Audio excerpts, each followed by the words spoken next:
Hello chess fans, today I'm going to be analyzing 5 of the best games from a recent tournament I played in.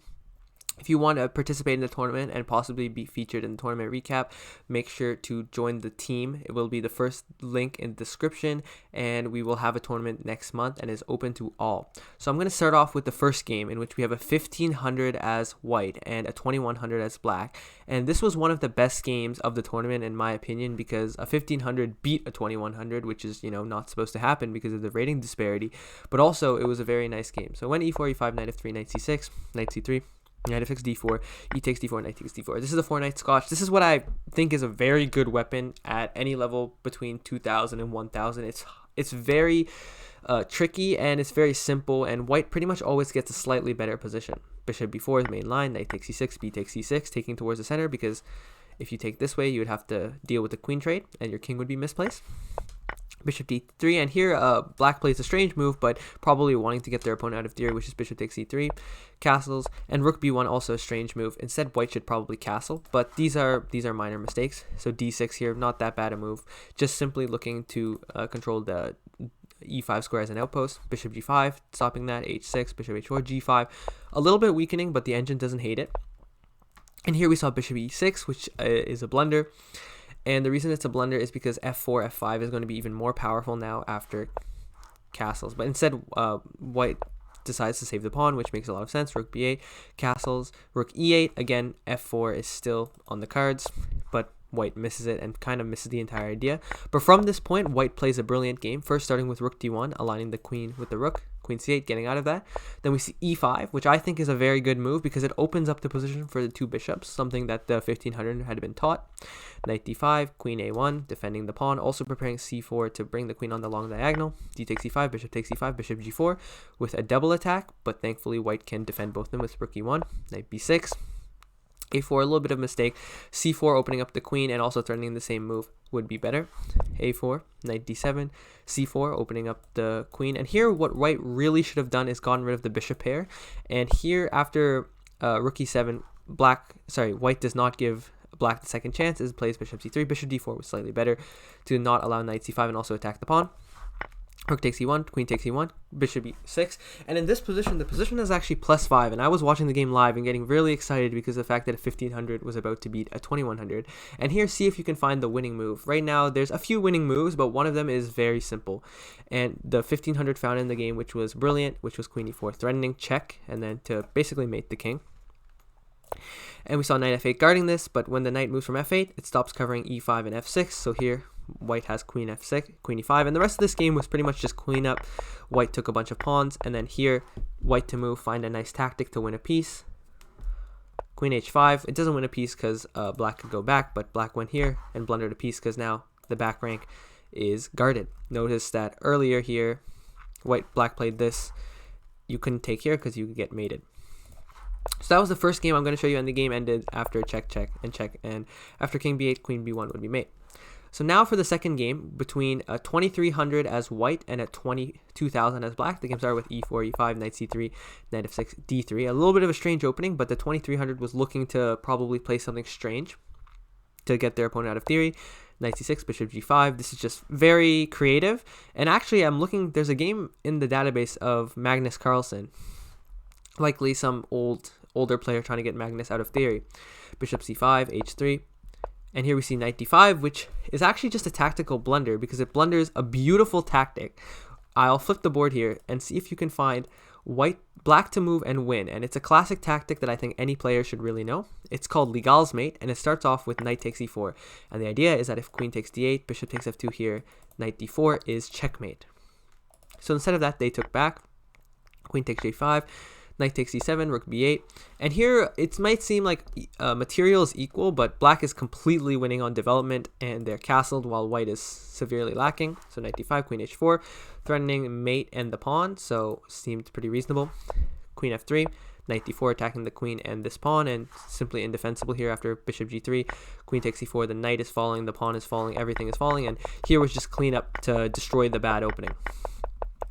And yeah, even a nice touch to sack the knight and win the game.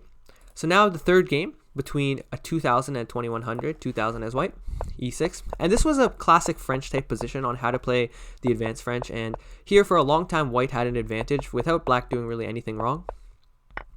White's just developing their pieces. And finally, black decides to play f6, which I think is a little early. Black should really be castled first, but white just continues to add pressure. Looking at the weak squares, this is a problem with playing f6 too early, and ideas of rook c1, queen d2 come into mind. And I really like the way white played this game. Queen takes c7, bishop b5, threatening here, and like there'd be too much pressure on this piece. And here, black gets out of the pin when really they should just try to get rid of the pin. And after a6, probably what white would have to do is either take or go back and say that, okay, you've committed a weakness of a6. Taking would get rid of the bishop pair, so it's probably more advisable to go back. Bishop d6, rook c1 attacking there, queen a4 with the threat of takes, and then taking this pawn here. Knight g7 defending that, rook d1 developing more pieces. a5 was really unsensible, but then here, white actually blunders with rook d2 because it allows a pretty stunning move, which is knight e5, because knight e5 threatens here, and if either of those are met, if takes here, we take here in between with check, and if takes here, we take here with check, and that would be mate. So that was a pretty hard move to find, and understandably black didn't find it. So after takes, bishop e2, rook c7 is pretty much a crazy blunder here. White was still slightly better, and I like the way white played this game. And it was pretty much a crazy blunder because out of nowhere, white has mate in one. And this was a common theme in the tournament. Many games ended like this by these queen sneak-in mates. So next, I'm going to look at a game between the tournament winner, which was a 2090, and with the black pieces with a 2150. Game started with e4, d5, and I feel this is a really good way on how to punish nonsense openings. The 2000 did a very good job here of destroying this opening. Queen takes d5, d4. d4 is not a very good move because e5 is completely equalizing here, and I think this position is supposed to be dead equal. Okay, well, this is the type of game you're supposed to go in, and according to the engine, this position is slightly better for white, but in practice, this position has only been drawn. So knight f6, which is considered a mistake and really should be avoided. You can also play knight c6, which forces knight f3, and then you would transpose to if you played knight f3, which is considered a variation. So d4 and knight e2. I think, yeah, knight e2 is fine. And here, white really just didn't play for any sort of large advantage. They just defended all their pieces and exchanged queens. And here it's like, wait, how is white that much better? All that white has is the bishop pair, and now we see a perfect example on how to use the bishop pair. So bishop e2 starts off with that. I think more sense is knight b5 and then strand the knight on a6. But bishop a2, now the knight gets stranded. The knight comes in, and black decides that this bishop is kind of stuck, so they're going to keep the knight on the board. The rooks come to d1, centralizing the rooks. And now here we see the pure bishop pair versus the double knights, and white just has so much more activity that it's pretty much impossible to defend here. The rooks are monstrous, the bishops are nice too. Rook e7. Here white had rook e7 is a little bit of a mistake because they forgot their rook that was defended. Probably white should just wait here and play like f3, king f2, or g3, king g2, or something like that. But instead, white has to trade here. And here we just see that even though this position is barely winning for white, according to the engine, it's just impossible to play as black because of how good these bishops are, just cutting the entire board into 4 pieces. So king f8, immediately white blunders because after takes, rook b7, there's no way to defend this pawn. If knight d7, first white could play h3, king h2 or something, and then bishop c6 would win the pawn. So knight c6 takes here, and yeah, here white just had absolutely no defense. Black just lost a bunch of pawns, and white went on to win this game by promoting the pawn to a queen. And yeah, okay, eventually black blundered rook. So that was a good example on how to use the bishop pair. So now the final game, it was between me and the eventual winner of the tournament. So I am 2450, and the eventual winner of the tournament is around 2100. And so the game started off with e4, e5. I was playing white, and the eventual winner was playing black. Knight f3, knight c6, bishop b5, bishop c5. And here what I knew is that if you castle, what black has is knight d4. And this is supposed to be equalizing, though after takes, this position is also kind of unpleasant for black as well. So you could go for this, but it offers less of an advantage. The problem with c3 is it allows 2 sort of moves that you don't really want to allow. It allows f5, which is called the Cordell Gambit, and this is a really interesting gambit that I feel a lot of people don't know. So if you want to try this out as black, it is definitely a gambit to be looking out for. I might make a video on it. And the other move it allows is queen f6, which is not a good move, but it's sort of tricky because after knight e7, it's just like there's not much you can do, and often h6 g5 ideas come to mind, and like bishop g4, castles queenside. So this is a very aggressive setup if you want that. But my opponent played knight f6, which I think is not a mistake. It's the best move and it's the most popular move, but I feel it's a kind of a practical mistake because c3 allows all these sort of variations that are just a little bit annoying, and knight f6 is a really clear-cut one in which white is just significantly better. After d4, he takes d4, e5, knight e4. Basically, we have the same position as if the bishop was on c4, we would have a mainline Italian position, but the bishop on b5 doesn't get kicked around by d5, so we essentially have an improved mainline Italian. For example, a mainline Italian might continue like bishop c4, bishop here, knight f6, d4 takes, and here a very common move now these days is e5. And after d5, bishop e5, you might notice we have the same position as we did have in the game, except d5 is included for free. So that obviously can't be good. So this line is pretty much completely losing for black. And yeah, instead, what black can do, and what's been played by Anand at the top levels several years ago, was bishop b6. But here there's this unfortunate line that I'm pretty sure it just kills this bishop c5 with knight f6 variation, which is knight takes e5. And if you want, you can do more research on this, but this variation is supposed to be completely losing. But instead, my opponent plays bishop b4, knight b2, castles, and d5. And so here, white has... so here, my opponent played really well from this point. I was supposed to play bishop d2 here, but I didn't want to give up the two bishops. And so here I castled. And so here the position is just slightly better for white, around plus 0.5. And, well, white shouldn't really be getting such advantages in the opening, but I found it really hard to find a move here. So what I was calculating for a long time was bishop takes c6, bishop takes c6, and knight takes c4. And I tried to make this work for a long time, but after d takes c4, knight g5, I calculated bishop f5. And here what I thought I could do is play g4, which looks a little bit crazy.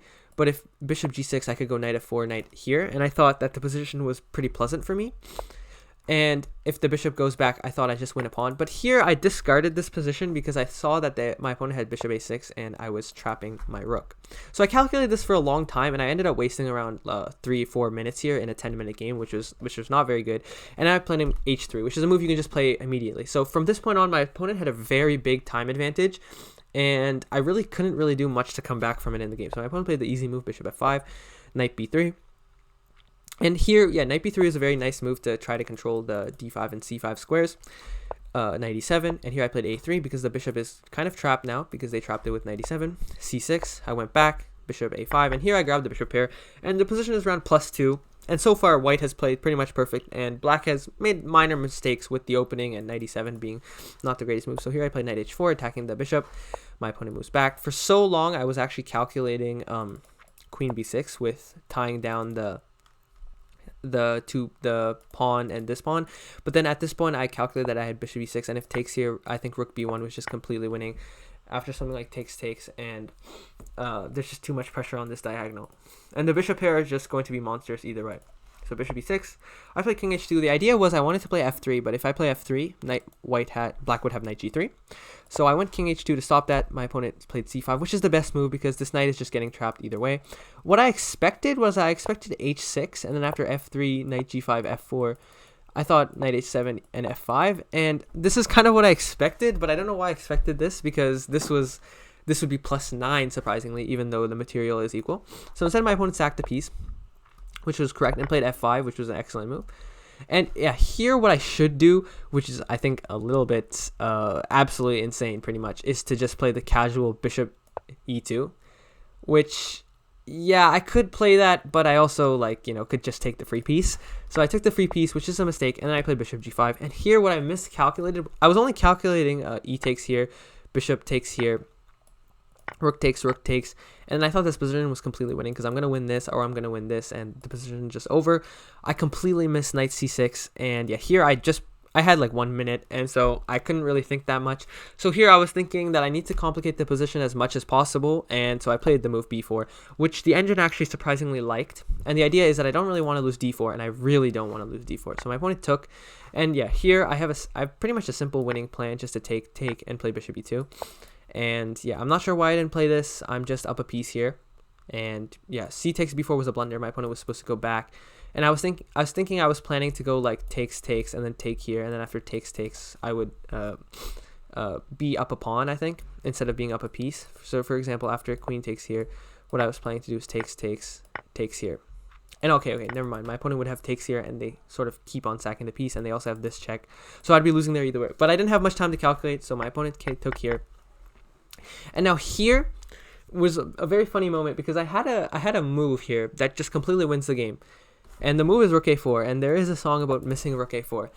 And yeah, rook a4 would be completely winning here because the pawn on d4 would be hanging, and in the other variation I lost both these pawns and ended up losing the game.